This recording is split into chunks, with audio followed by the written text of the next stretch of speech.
ஓம் சாந்தி. எல்லோரும் குஷியாக இருக்கிறீங்களா? 2/4/2026 சக்கர முரளி பார்த்ததை சொல்கிறவங்க. இனிமையான குழந்தைகளே, இது பாபாவுடைய அற்புதமான கடை. பலவிதமான பொருள் இங்கே கிடைக்கிது. அந்த கடைக்கு முதலாளியே நீங்கள் தான். சூப்பரில். ஆக்சுவலாக முதலாளி பாபா தான். பாபா நம்மளை முதலாளி ஆக்கிட்டார். கேள்வி: இந்த அற்புதமான கடைக்காரரை யாராலையும் காப்பி அடிக்க முடியாது. ஏன் தெரியுமா? ஏன்னா இவர் அனைத்து கஜானாக்களின் களஞ்சியமாக இருக்கிறார். ஞானத்தின் கடலாக, சுகக்கடலாக, சாந்தி கடலாக, தூய்மை கடலாக இருக்கிறார். எவ்வளோ எடுத்தாலும் குறையாது. யாருக்கு எது வேணும்னாலும் எவ்வளோ வேணும்னாலும் கிடைக்கும். ஸோ இது எதுவுமே துறவற மார்க்கத்தினர்கிட்ட இருந்து கிடைக்காது. யாருமே தன்னை பாபாவுக்கு சமமான கடல்னு சொல்லிக்க முடியாது. அதனால தான் இந்த கடைக்காரரை யாராலையும் காப்பி அடிக்க முடியாது. அதாவது பாபாவை யாராலையும் காப்பி அடிக்க முடியாது. பாடல்: உங்களை அடைந்ததால் உலகத்தையே அடைந்தோம். ஓம் சாந்தி. இப்போ குழந்தைங்க எல்லையற்ற தந்தைக்கு முன்னாடி உட்காந்துட்ருக்கிறீங்க. இவரை நீங்கள் எல்லையற்ற தந்தைன்னும் சொல்லலாம், எல்லையற்ற தாத்தானும் சொல்லலாம். நீங்கள் எல்லையற்ற குழந்தைகள். குழந்தைங்களுக்கு பாபா எல்லையற்ற ஞானத்தை கொடுக்கிறார். ஸோ அதனால் இப்போ எல்லைக்கட்பட்ட விஷயங்கள் எல்லாம் விடுபட்டுடுச்சு.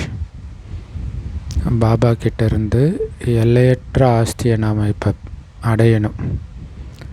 அதுக்கு ஒரே ஒரு கடை தான் இருக்குது எல்லையற்ற ஆஸ்தி அடையிறதுக்கு. ஸோ நமக்கு என்ன வேணும்னு கூட மனிதர்களுக்கு தெரியல. எல்லையற்ற தந்தையுடைய கடையோ ரொம்ப பெருசு. ஸோ இன்றைக்கி முரளி ஃபுல்லாக அந்த கடையை வைத்து புரிய வைக்கிறார். இல்லை சாதாரண ஒரு விஷயத்தை வச்சு ரகசியத்தை புரிய வைப்பார். நம்ம ஜென்ரல் வீடியோவில் கூட முந்திரி கொட்டை சொல்லம் ஆன்மீக ரகசியம் போட்டிருப்போம். ஸோ அது முரளியில் சொன்னது தான். அது அவசியம் பாருங்கள். ஸோ எல்லையற்ற தந்தையின் கடை ரொம்ப பெருசு. ஆக்சுவலாக சொல்லுவாங்களே, இது துணிக்கடை இல்லை, துணிக்கடல்னுவாங்க. அந்த மாதிரி இது சுகத்தின் கடை இல்லை, சுகத்தின் கடல், தூய்மை கடல், ஆனந்தத்தின் கடல், ஞானத்தின் கடலாக இருக்கிறார் பாபா. ஸோ ஒரு கடைக்காரர்கிட்ட பலவிதமான பொருள் இருக்கும். இவர் எல்லையற்ற தந்தையாக இருக்கிறாரு. அதனால் இவர்கிட்ட கூட பலவிதமான பொருள் இருக்குது. என்னென்ன இருக்குது? ஞானம், சுகம், சாந்தி எல்லாம் கடல் அளவு இருக்குது. அது கிடைக்கிறதுக்கு இந்த ஒரு கடை தான் இருக்குது. வேறு எந்த கடையும் கிடையாது, வேறு எங்கும் கிளைகள் கிடையாதுன்ற மாதிரி. பிரம்மா, விஷ்ணு, சங்கர் கிட்ட கூட ஒன்றுமே கிடையாது. சிவபாபா கிட்ட தான் இந்த அற்புதமான அலௌகீக பொருட்கள் இருக்குது. அதனால தான் அவர் சுகத்தை கொடுப்பவர் அப்படின்னு புகழ் பாடுறாங்க. ஸோ அனைத்திலும் உயர்ந்த பொருள் பாபா கிட்ட இருக்குது. அதனால தான் அவருடைய மகிமை பாடப்படுது. துவமேவ மாதச பிதா, அதாவது நீயே தாயும் நீயே தந்தையும். இந்த மாதிரி மகிமை வேறு யாருக்கும் ஒருபோதும் பாடப்படுறது கிடையாது. மனிதர்கள் அமைதிக்காக அலையிறாங்க. சிலருக்கு மருந்து வேணும், சிலருக்கு வேறு ஏதாவது வேணும்.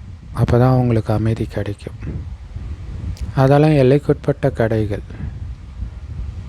இவர் ஒரே ஒரு தந்தை, இவர்கிட்ட தான் எல்லையற்ற பொருட்கள் இருக்குது. அதனால தான் அவருக்கு மகிமை பாடுறாங்க.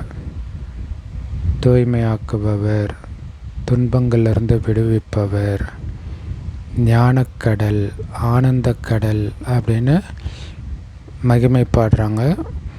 இதெல்லாம் அவர்கிட்ட கிடைக்கிற பல வகையான பொருட்கள். லிஸ்ட்டு எழுதுனா ரொம்ப அதிகமாகிடும்.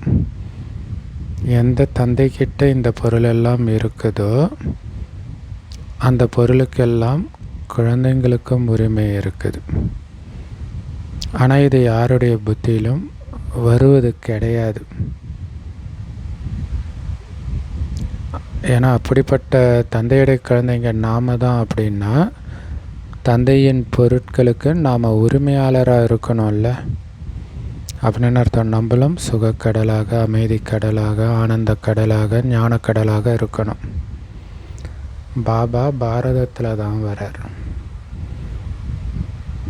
ஸோ வரும்பொழுது அவர்கிட்ட இருக்கிற எல்லா பொருட்களையும் அவர் கொண்டுட்டு வருவார் இல்லையா.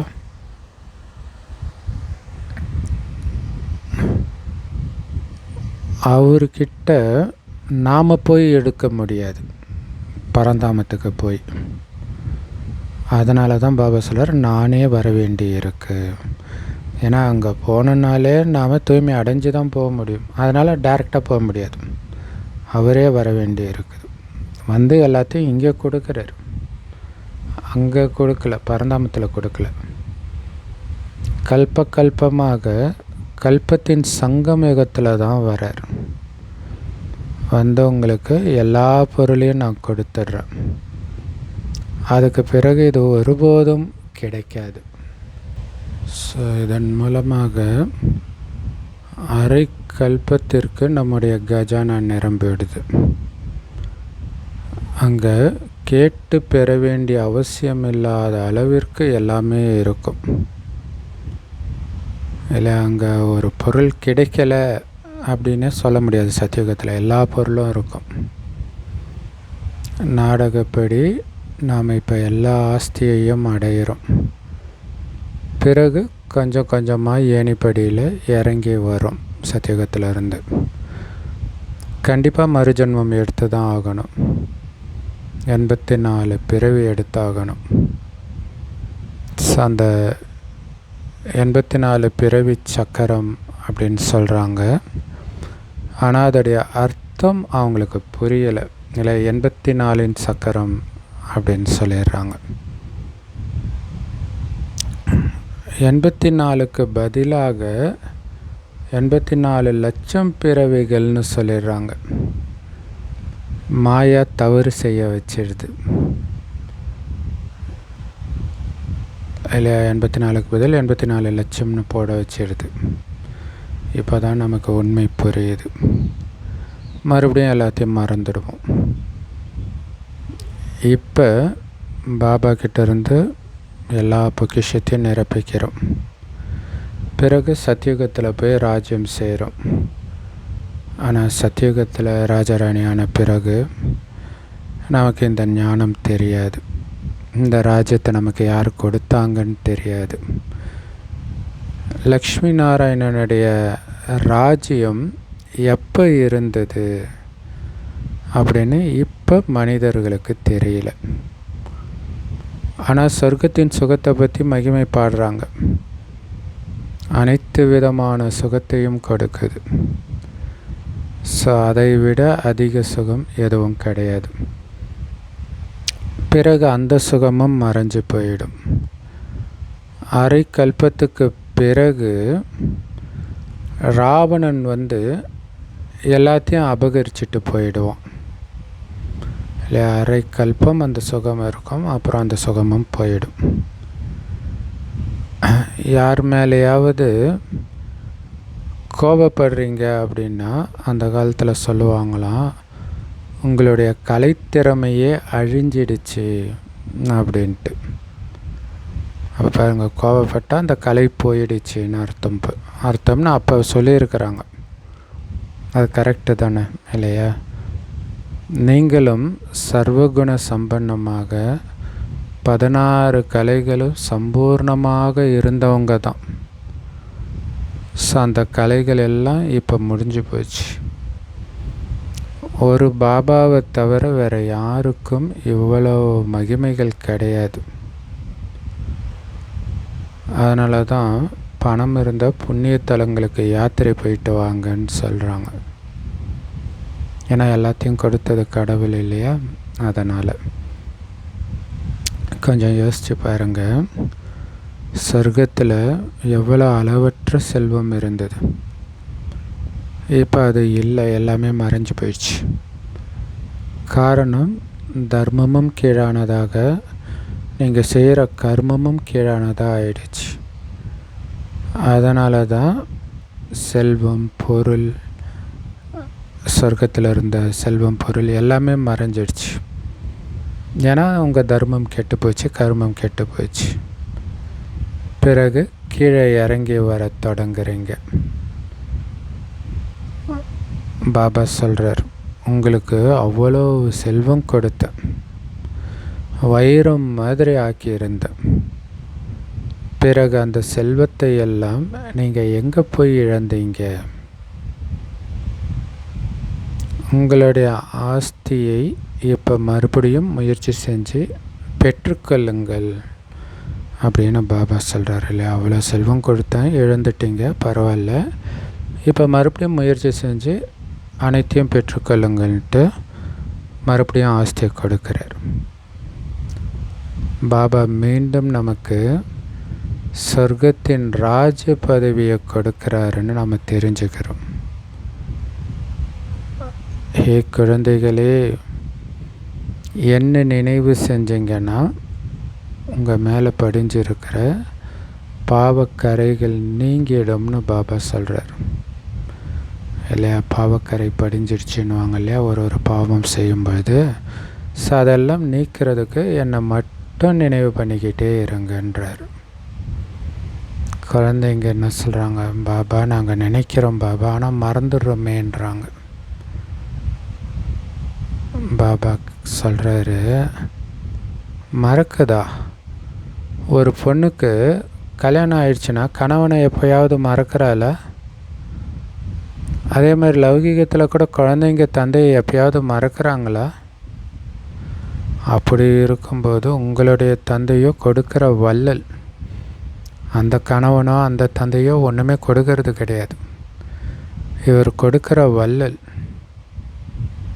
அவரை எப்படி மறக்கிறீங்க? அது மட்டும் இல்லை, அவரை நினச்சாதான் அவர்கிட்ட இருந்து ஆஸ்தி அடையவும் முடியும். அப்படி தெரிஞ்சும் எப்படி மறக்கிறீங்க? அதனால் சொல்கிறாரு, இனிமையிலும் இனிமையான தேடி கண்டெடுக்கப்பட்ட குழந்தைகளே, நினைவு யாத்திரையிலே இருந்தீங்கன்னா உங்கள் பாவங்கள் எல்லாம் அழிஞ்சிடும். பாவம் அழிகிறதுக்கு வேறு எந்த ஒரு உபாயமும் கிடையாது. பக்தி மார்க்கத்தில் தீர்த்த யாத்திரை, கங்கா ஸ்நானம் இதெல்லாம் பண்ணிகிட்டே தான் வந்திருக்கிறீங்க. இருந்தாலும் ஏணிப்படியில் இறங்கி தான் வந்திருக்கிறீங்க இல்லையா? பக்தி மார்க்கத்தில் தீர்த்த யாத்திரை பண்ணிங்க, கோயில் குளம்னு சுற்றுறது, கங்கையில் போய் குளிச்சிங்க. அதனால் என்ன நன்மையாச்சு? உங்கள் பாவம் போச்சா? பாவம் போயிருந்தால் நீங்கள் ஏணிப்படியில் இறங்கி இருக்க மாட்டீங்க, ஏறி இருப்பீங்க. ஆனால் இறங்கியில் இருக்கிறீங்க. ஸோ இதிலிருந்து தீர்த்த யாத்திரையினாலேயோ கங்கா ஸ்நானத்தினாலேயோ எந்த நன்மையும் இல்லைன்னு நிரூபணமாகுது. அப்படி பாதியிலே யாராவது ஏணியில் ஏறுறதுக்கான விதியெல்லாம் கிடையாது. எல்லாருக்குமே கீழே இறங்குற கலை தான். மற்றபடி இவர் முக்திக்கு போயிட்டார், அவர் ஜோதியோட ஜோதியாக கலந்துட்டாருன்றதெல்லாம் சுத்தமான பொய்ன்றார். திரும்பி யாருமே போக முடியாது. உங்களை 16 கலைகளில் சம்பூர்ணமாக ஆக்கிறதுக்காகத்தான் பாபா வந்திருக்கிறார். ஸோ கொஞ்சம் கூட குணமே இல்லாத எங்ககிட்ட அப்படின்னு தானே பாடுனீங்க. பாபா தான் வந்து உங்களை மீண்டும் அனைத்து குணங்களிலும் நிரம்பிய குணவானாக்கிறார். நாமளே தான் குணவான்களாக பூஜைக்குரியவர்களாக இருந்தோம். பாபா கிட்ட ஆஸ்தி அடைஞ்சு இருந்தோம். எப்போ? 5000 வருஷத்துக்கு முன்னாடி. பாபா கூட அதான் சொல்கிறார், உங்களுக்கு நான் ஆஸ்தி கொடுத்துட்டு போயிருந்தேன். அதோடைய நினைவாக தான் சிவ ஜெயந்தி கொண்டாடுறீங்க, ரக்ஷாபந்தன் கொண்டாடுறீங்க, தசரா கொண்டாடுறீங்க. இருந்தாலும் எதையுமே புரிஞ்சிக்காம தான் கொண்டாடுறீங்க. எல்லாத்தையும் மறந்துட்டீங்க. பாபா தான் வந்து ஞாபகப்படுத்துகிறார், நீங்கள் தான் அந்த மாதிரி அனைத்து கலைகளிலும் நிரம்பியவர்களாக இருந்தீங்க. பிறகு நீங்களே ராஜ்ய பாக்கியத்தை இழந்தீங்க. இப்போ இந்த முழு உலகமும் பழையதாக இத்து போனதாக ஆயிடுச்சு. உலகம் என்னவோ அதே உலகம்தான், சொர்க்கமாக இருந்த உலகமே தான் இன்றைக்கி இத்து போயிடுச்சு. ஆனால் இதே பாரதம் புத்தம் புதிய சொர்க்கமாக இருந்தது, இப்போ பழைய நரகமாக ஆகி இருக்குது. சொர்க்கத்தில் எப்பவுமே சுகம்தான் இருக்கும். பிறகு துவாபர யுகத்திலிருந்து எப்போ துக்கம் ஆரம்பமாகுதோ அப்போ தான் இந்த வேத சாஸ்திரங்களை எல்லாம் உருவாக்குறாங்க.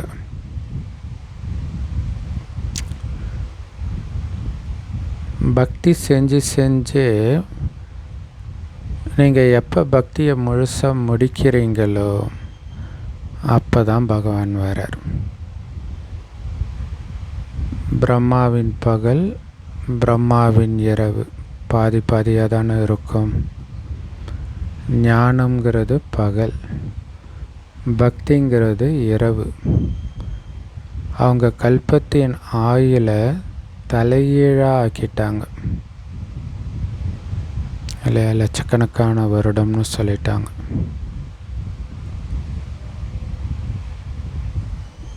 ஸோ பிரம்மாவின் பகல்ன்றது சத்தியுகம், திரேதாயுகம், அதுதான் ஞான மார்க்கம். துவாபரயுக கலியுகன்றது பக்தி மார்க்கம், பிரம்மாவின் இரவு. முதல்ல நீங்கள் எல்லோருக்கும் பாபாவுடைய மகிமையை சொல்லுங்கள். பாபா ஞானக்கடலாக, சாந்தி கடலாக இருக்கிறார். கிருஷ்ணரை தூய்மையாக்குறவர்னோ அல்லது சுகத்தின் கடல்னோ சொல்ல மாட்டாங்க. அவருடைய மகிமை தனி. சிவனுடைய மகிமைக்கும் கிருஷ்ணருடைய மகிமைக்கும் இரவு பகலுக்கான வித்தியாசம் இருக்குது. சிவனை அப்பான்னு தான் கூப்பிட்றாங்க. கிருஷ்ணரை அப்பான்னு கூப்பிட்டா அது நல்லா இல்லையே. ஸோ எவ்வளோ பெரிய தப்பு பண்ணிட்டாங்க. ஸோ அப்படியே சின்ன சின்ன தப்பாக பண்ணி கடைசியில் 100% தப்பாயிடுச்சு. பாபா சொல்கிறாரு, சந்நியாசிகள் கிட்ட இருந்து ஒருபோதும் இந்த வியாபாரம் பண்ண முடியாது.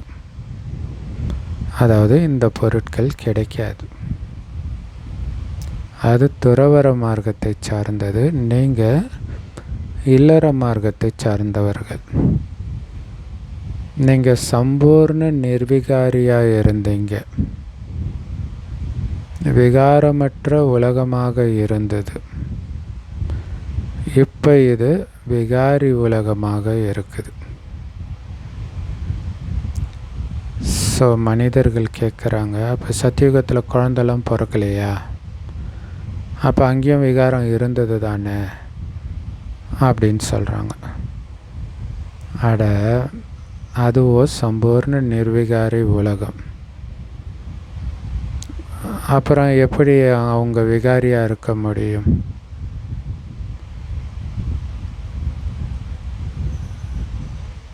இல்லையா?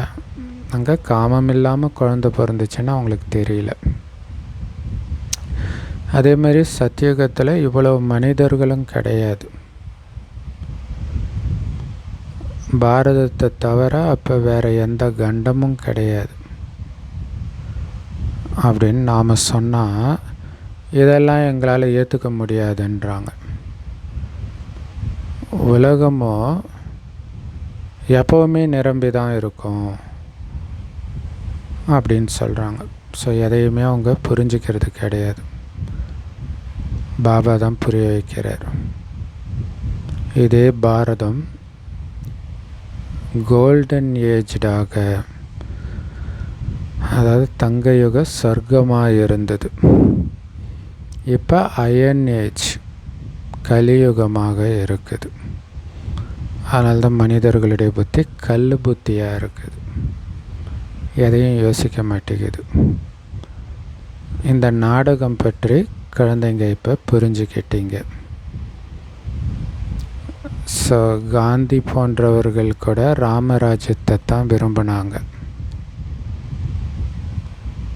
ஆனால் என்ன காட்டுறாங்க, மகாபாரத யுத்தம் நடந்துச்சு, அவ்வளோதான், விளையாட்டு முடிஞ்சிடுச்சு. பிறகு என்ன ஆச்சு அதை காட்டலையே. அதுக்கப்புறம் சொர்க்கம் உருவாகுது, அதை காட்டலை. பாபா தான் இதெல்லாம் புரிய வைக்கிறார். ஸோ இதெல்லாம் ஈஸியாக புரிஞ்சிக்க வேண்டிய விஷயம், ரொம்ப ஈஸியாக புரிய வைக்கிறார். சிவ ஜெயந்தி கொண்டாடுறாங்க, அதாவது சிவனுடைய பிறந்த நாள் அப்படின்னா கண்டிப்பாக அவர் வந்திருக்கிறாரு தானே. அவர் ஹெவன்லி காட் ஃபாதர்னு சொல்கிறோம்.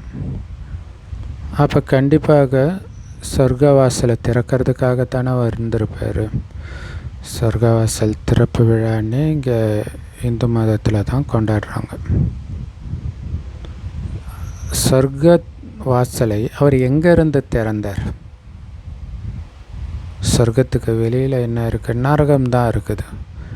அப்போ நரகம் இருக்கும்பொழுது தானே அவர் வந்திருப்பார்.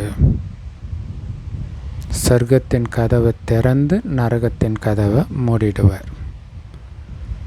சொர்க்கத்தின் கதவு திறக்கப்பட்டால் கண்டிப்பாக எல்லோரும் சொர்க்கத்துக்குத்தான் வருவாங்க. இந்த விஷயம் ஒன்றும் புரிஞ்சுக்கிறது கஷ்டம் இல்லையே. மகிமையெல்லாம் ஒரு தந்தைக்கு மட்டும்தான். சிவபாபாவுடைய ஒரே ஒரு கடை தான் இருக்குது. அவரைத்தான் எல்லையற்ற தந்தைன்னு சொல்கிறோம். அந்த எல்லையற்ற தந்தை மூலமாகத்தான் பாரதத்துக்கு சொர்க்கத்தின் சுகம் கிடைக்கிது. எல்லையற்ற தந்தை சொர்க்கத்தை ஸ்தாபனை பண்ணுறார். கண்டிப்பாக எல்லையற்ற சுகம் இருந்தது. பிறகு நாம் ஏன் நரகத்தில் இருக்கிறோம்? இதை யாருமே தெரிஞ்சுக்கலை. இல்லை, சொர்க்கத்தில் பூஜைக்குரியவராக இருந்த நாம் எப்படி நரகத்தில் வந்து விழுந்தோம்? என்ன பாவம் செஞ்சோம்? யார் பாவம் செய்ய வச்சா? இது எதுவுமே யாருக்கும் தெரியல. பாபா தான் புரிய வைக்கிறார். நீங்கள் தான் தேவதைகளாக இருந்தீங்க, பிறகு நீங்களே தான் கீழே விழுந்திருக்கிறீங்க. ஏன்னா தேவதைகள் தான் 84 பிறவி எடுக்க வேண்டி இருக்குது. இப்போ தூய்மை இழந்திருக்கிறீங்க. நீங்களே தான் மறுபடியும் தூய்மை ஆகணும்.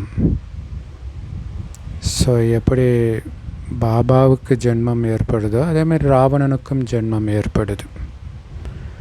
இது யாருக்குமே தெரியறது கிடையாது. ராவணனை எப்போதிலிருந்து எரிக்கிறீங்கன்னு யாருக்கிட்ட வேணாலும் கேளுங்களாம். அது காலகாலமாக எரிச்சிக்கிட்டு தான் இருக்கிறோன்னுவாங்க. ஸோ இந்த ரகசியங்கள் எல்லாம் பாபா தான் புரிய வைக்கிறார். அரைக்கல்பமாக தான் நம்ம எரிக்கிறோம் இல்லையா? அதனால்தான் அந்த பாபாவுடைய ஒரு கடைக்குத்தான் மகிமை இருக்குது. மற்றபடி சுகம், சாந்தி, தூய்மை எல்லாம் மனிதர்கள்கிட்டேருந்து மனிதர்களுக்கு கிடைக்க முடியாது. ஸோ யாரோ ஒருத்தருக்கு மட்டும் அமைதி கிடைச்சது அப்படிங்கிறதெல்லாம் கிடையாது. சொல்லுவாங்களே, இவர் சாந்தி அடைஞ்சிட்டார், இதெல்லாம் பொய்ன்றாங்க. ஜோதியாக கலந்துட்டார், அதெல்லாம் பொய். ஒருத்தருக்கு மட்டும் சாந்தி கிடச்சதுன்னா என்ன அர்த்தம்? முக்தி அடைஞ்சிட்டாருன்னு அர்த்தம். அதானே சாந்தி தாமம். அப்படிலாம் யாரும் அடையலை, அது பொய். சாந்தியோ சாந்தி தாமத்தில் தானே இருக்கும் இல்லையா? பரந்தாமத்தை தான் சாந்தி தாமம்னு சொல்கிறோம். இங்கே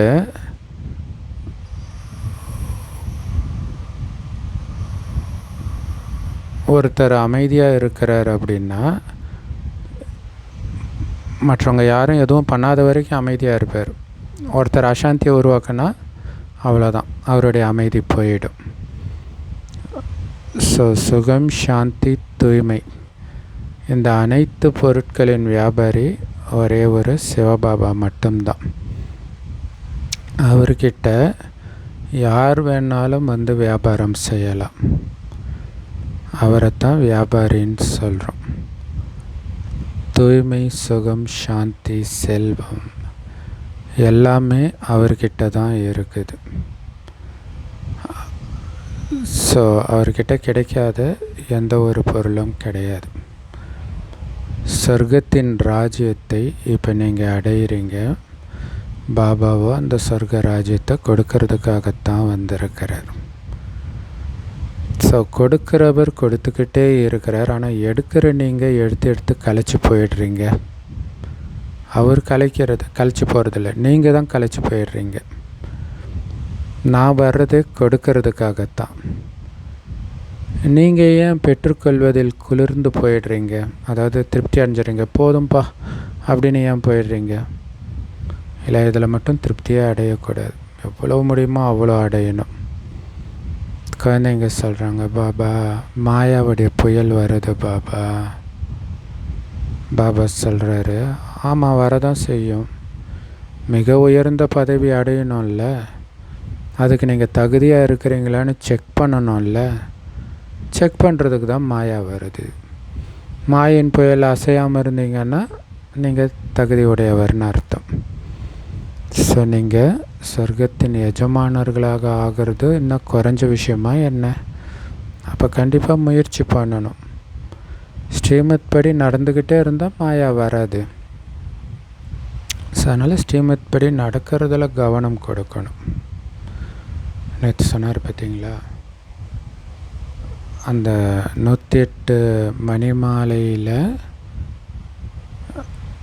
வரவிடாமல் தடுக்கிற எந்த பாவகாரியத்தையும் நான் செய்ய மாட்டேன் அப்படிங்கிறதுல உறுதியாக இருக்கணும்.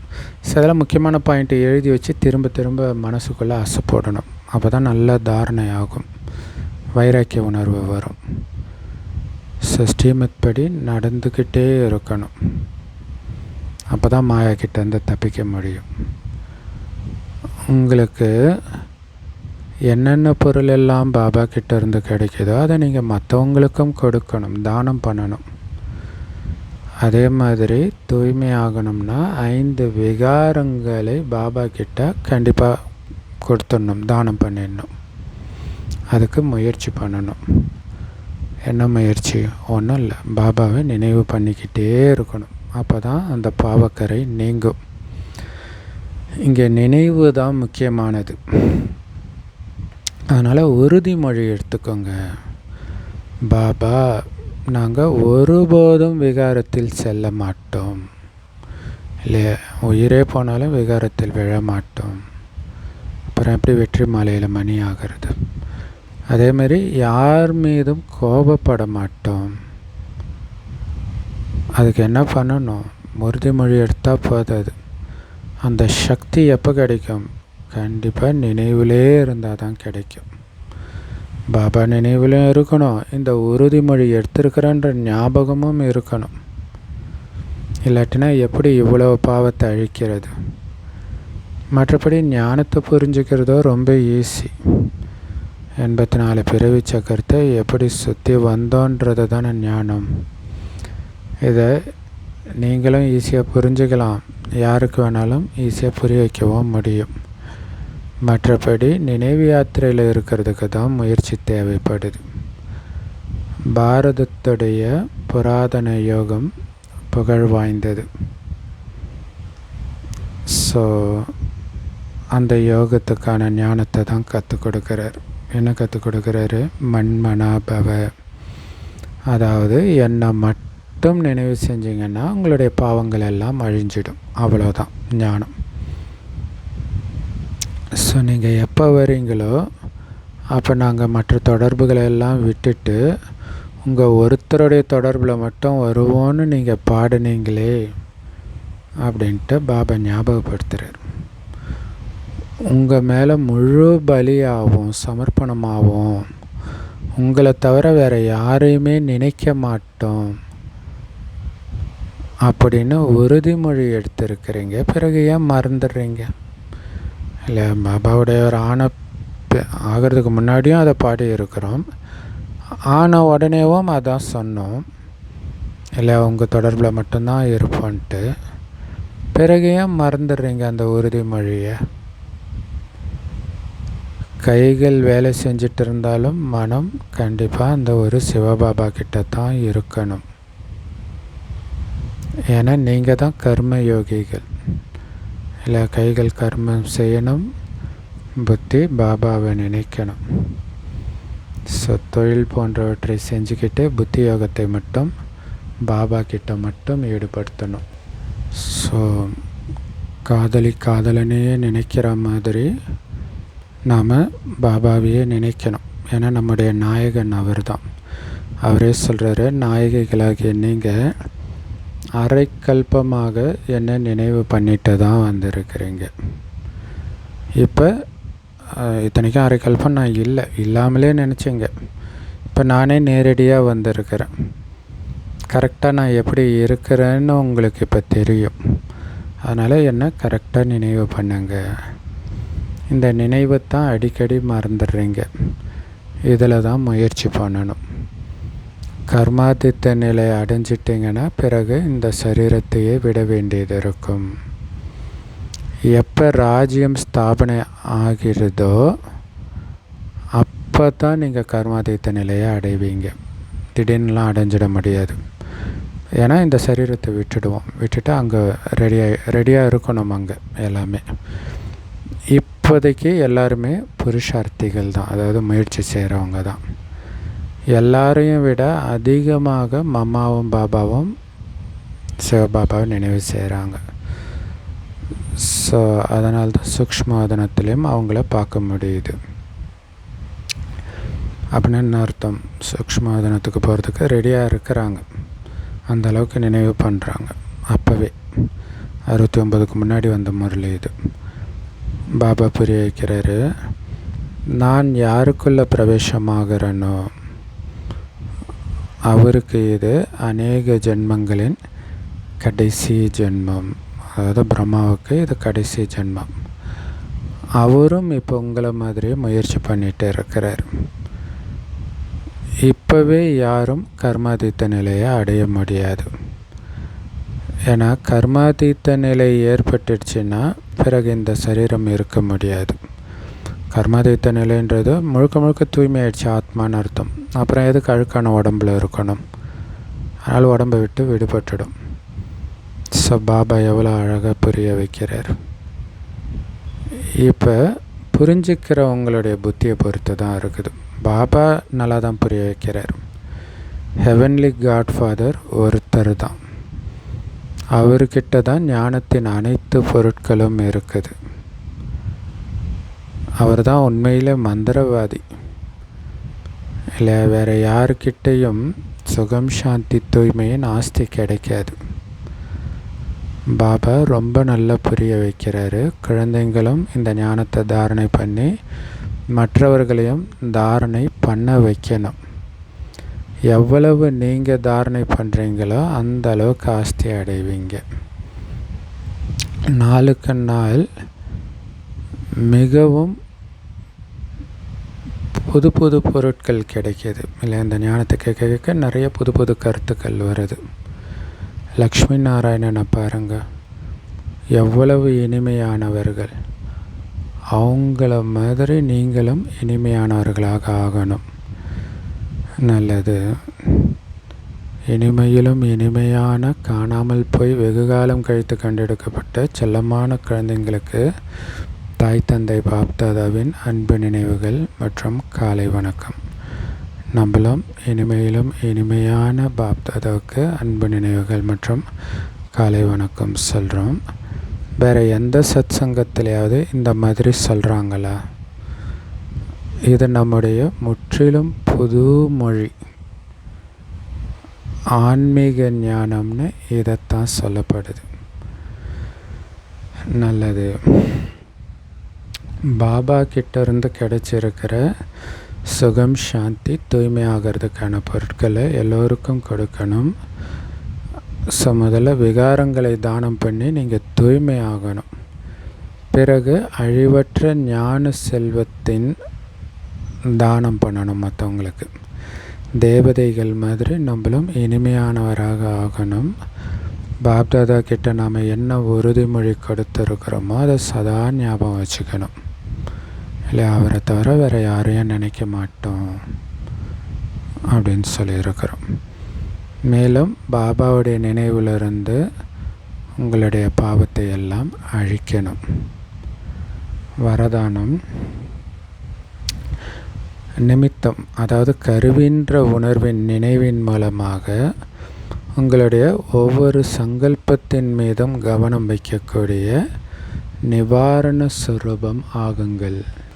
ஸோ அதுக்கு விளக்கம், வரதானத்தின் விளக்கம், எப்போவுமே ஒரு சென்டர் இன்சார்ஜ் சிஸ்டரோ இன்சார்ஜ் பிரதரோ எப்படி இருக்கிறாங்கன்னு தான் புதுசாக வரவங்க பார்ப்பாங்க இல்லையா? மற்றவர்களோட இன்சார்ஜில் இருக்கிறவங்க எப்படி இருக்கிறாங்க அதில் கவனம் இருக்கும். ஸோ அதனால் அந்த பொறுப்பில் இருக்கிறவங்க விசேஷமாக தன்னுடைய ஒவ்வொரு எண்ணத்தின் மீதும் கவனம் செலுத்த வேண்டியது அவசியம். ஒருவேளை இன்சார்ஜ் பிரதர் சிஸ்டராக இருக்கிறவங்களே நான் இதனால தான் கோபப்பட்டேன், அதனால தான் கோபப்பட்டேன்னு காரணத்தை சொன்னாங்கன்னா அவங்கள ஃபாலோ பண்ணுறவங்களும் இன்னும் பல காரணங்களை சொல்லுவாங்க. ஸோ அதனால் நிமித்தமானவர்கள்கிட்ட ஏதாவது குறை இருந்தால் அதை மறைக்கவும் முடியாது, எல்லார் முன்னாடியும் வந்துடும். ஸோ அதனால் அவங்க விசேஷமாக தன்னுடைய எண்ணம் சொல் செயலில் கவனம் வச்சு சமாதான ஸ்வரூபமாகணும், கோபப்படாமல். ஆக்சுவலாக இது இன்சார்ஜ் பிரதர் சிஸ்டருக்கு மட்டும் இல்லை, நாம் ஒவ்வொருத்தரும் பாபா வெளிப்படுத்துறதுக்கு இன்சார்ஜ் தான். அதை புரிஞ்சுக்கணும். நம்ம வேலை செய்கிற இடத்துல, லௌகிக குடும்பத்தில் நம்மளை கவனமாக பார்ப்பாங்க. ஸோ அதனால் என்ன ஆனாலும் அமைதியாக இருக்கணும். அதாவது நம்மளை அவங்க தான் தூண்டி விடுவாங்க, ஆனால் கோபப்பட்டோன்னே பற்றியா இதை அவங்க பாபா சொல்லி கொடுத்தாரான்ட்டு முதல் ஆளாக அவங்களே சிரிப்பாங்க. ஸோ அதனால் ரொம்ப ரொம்ப அமைதியாக இருக்க வேண்டியது. என்ன ஆனாலும் அமைதியை இழக்க வேண்டிய அவசியம் கிடையாது அப்படிங்கிறதுல கவனம் கொடுக்கணும். நாடகப்படி நடக்குது, ஏன் பிரச்சனை வருது, என்னை வைரமாக்க வருது. ஸோ அந்த ஸ்லோகன் அதெல்லாம் ஞாபகம் வச்சுக்கணும். சரி, இன்றைக்கி ஸ்லோகன், யார் தன்னுடைய விசேஷ குணத்தின் மீது கூட கர்வம் இல்லாமல், தன்னுடைய விசேஷங்களின் மீது கூட கர்வம் இல்லாமல் இருக்கிறாங்களோ அவங்க தான் உண்மையிலே ஞானம் நிறைந்த ஆத்மாக்கள் அப்படிங்கிறார் இல்லையா? என்ன மாதிரிலாம் இதை பண்ண முடியாது, அது கூட ஏதோ கடவுள் கொடுத்துருக்கிறாரு கிஃப்ட்டுன்ட்டு கடவுளுக்கு நன்றி தான் இருக்கணுமே தவிர, இது என்னதுன்ற அந்த ஒரு அகங்காரம் யாருக்கு இல்லையோ அவங்க தான் உண்மையிலே ஞானம் நிறைந்த ஆத்மான்னு பாபா சொல்கிறார். அவ்யக்த இஷாரா, மகானாகிறதுக்காக இனிமை மற்றும் பணிவுன்ற குணத்தை தாரணை பண்ணுங்கள். எப்போ நீங்கள் உங்களுடைய கடந்த காலத்தையும் பார்க்காம, மற்றவங்களுடைய கடந்த காலத்தையும் பார்க்காம, உங்களுடைய சமஸ்காரங்களை ரொம்ப எளிமையாகவும் பணிவாகவும் மாற்றுறீங்களோ அப்போ உங்கள் வாழ்க்கையில் இனிமைன்ற குணம் வரும். ஏன்னா எளிமையான ஆத்மாவுடைய குணமே இனிமையாக தான் இருக்கும் இல்லை? எளிமையாக இருக்கிறாங்கனாலே அவங்க இனிமையாக தானே இருப்பாங்க. ஸோ அதனால் அவங்க கண்ணிலையும் இனிமை இருக்கும், முகத்திலையும் இனிமை இருக்கும், நடத்தையிலையும் வெளிப்படையாக அந்த இனிமைத்தன்மை தென்படும். ஸோ எப்போ இந்த இனிமை பணிவுன்ற இந்த ரெண்டு விசேஷ குணத்தை தாரணை பண்ணுறீங்களோ அப்போ தான் நீங்கள் எப்போவுமே உலகத்துக்கு நன்மை செய்பவர்களாக, மகாதானியாக, வரதானியாக ஆக முடியும். அது மட்டும் இல்லை, ஈஸியாக பாபாவுடைய அன்புக்கான நிரூபணத்தை கொடுக்க முடியும். ஸோ எதுக்காக எல்லாத்தையும் பொறுத்துக்கிட்டு இனிமையாக இருக்கிற பாபா மேலே வச்சுருக்கிற அன்புக்காக. இல்லை, பாபாவோடைய அன்பை வெளிப்படுத்துறதே அப்படித்தான். இல்லை, ஒரு மனைவி கணவன் மேலே ரொம்ப அன்பாக இருந்தால் அந்த கணவன் வீட்டார் கொடுக்குற டார்ச்சரெல்லாம் அவள் சிரிச்ச முகத்தோடு ஏற்றுக்குவாள். ஏன்னா கணவன் மேலே உள்ள அன்புனால். அந்த மாதிரி பாபா மேலே உள்ள அன்புனால் யார் என்ன பண்ணாலும் அந்த இனிமைத்தன்மை மாறாமல், பணிவு குணம் மாறாமல் இருக்கணும். அப்படி நீங்கள் இருக்கிறத பார்த்து மற்றவங்களும் மாறணும்னு தோணும். ஸோ அப்போ அவங்களுக்கு நீங்கள் வரதானமாக இந்த குணத்தை கொடுத்தீங்க. இந்த குணத்தை நிரந்தரமாக தானம் பண்ணுற மகாதானியாக ஆகிறீங்க. ஸோ அப்படிப்பட்டவர்கள் தான் உலகத்துக்கு நன்மை செய்யக்கூடிய விஸ்வ கல்யாணக்காரியாகவும் ஆக முடியும். ஸோ அதனால் ஞாபகம் வச்சுக்கோங்க, எப்போவுமே என் கண்ணில் இனிமை தெரியுதா, முகத்தில் இனிமை தெரியுதா, வார்த்தையில் தெரியுதா, நடத்தையில் தெரியுதா, வெளிப்படையாக தெரியணும். அதுக்கு எளிமைத்தன்மை ரொம்ப முக்கியம் இல்லையா? அந்த அகங்காரம் இல்லாமல் இருக்கணும், பணிவாக இருக்கணும். ஸோ செம powerful Murli. I love you Baapdada. Thank you Baapdada. குஷியாக இருங்க, குளிர்ச்சியாக இருங்க.